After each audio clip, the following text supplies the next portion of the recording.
listening in live on a news conference in St. Pete. City Development Administrator James Corbett, Amber Bolding, Emergency Management Manager, Chief Michael Kovacev, St. Pete Police Department Assistant Chief, Chief Ian Womack, Division Chief for St. Pete Fire Rescue, Rob Gertis, our City Administrator, and Jeff Baker from Duke Energy. Jeff, come on up. The Community Relations Manager for Duke Energy. Thank you all for joining us today. Our hope is that our residents are staying safe through the effects and impacts of Hurricane Idalia, a powerful storm that reached Category 4 strength prior to landfall as a Category 3 hurricane.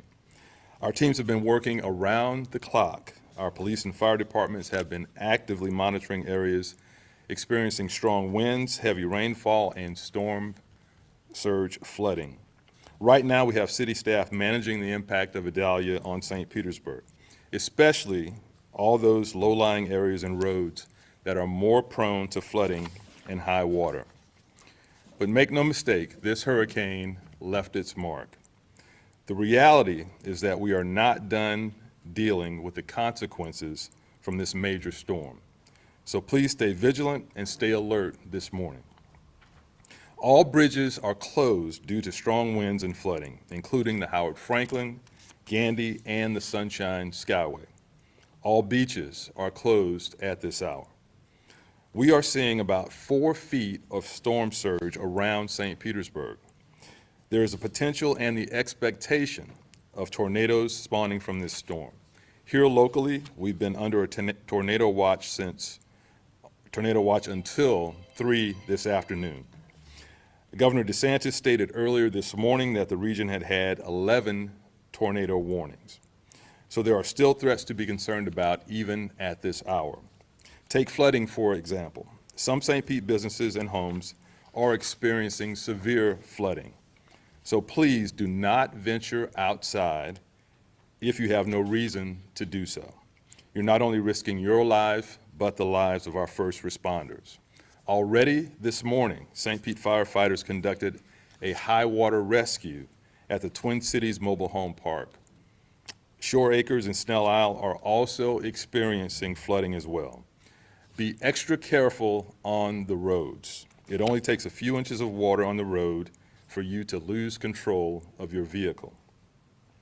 Now, we have about 4,000 homes and businesses without power in St. Pete and approximately 22,000 without power in Pinellas County. Our communications and work with Duke Energy has been constant and consistent, and their crews are trying to restore power as soon as possible. And we'll hear more about that from Jeff Baker shortly. Wind gusts in St. Pete reached almost 50 miles per hour overnight. At daylight, crews started a sweep of the city to scan for downed trees and scattered debris. We've had reports of several downed trees. So far, we're not seeing significant debris throughout the city, and that's good news to report to you this morning. We continue to monitor the storm as well as impacts from surge to our utilities. Now, we strongly urge residents to minimize water consumption at this point, such as doing dishes and laundry. Our teams are now determining which areas need immediate attention, and we'll have a better understanding and a clearer picture of the damage throughout the city later this morning. And so we urge you to be patient just a few more hours. The city is working with local and state partners to ensure that we have appropriate high water vehicles for water rescues, including 7 locations where the National Guard is staging high water vehicles. The Sheriff's Office has large buses that we are able to use and 6 to 8 boats that can be used for high water rescues. And a few additional notes. For your safety and the safety of our city team, we strongly urge residents not to visit the pier or the marina until we declare an all clear. Today, city brush sites will open at noon.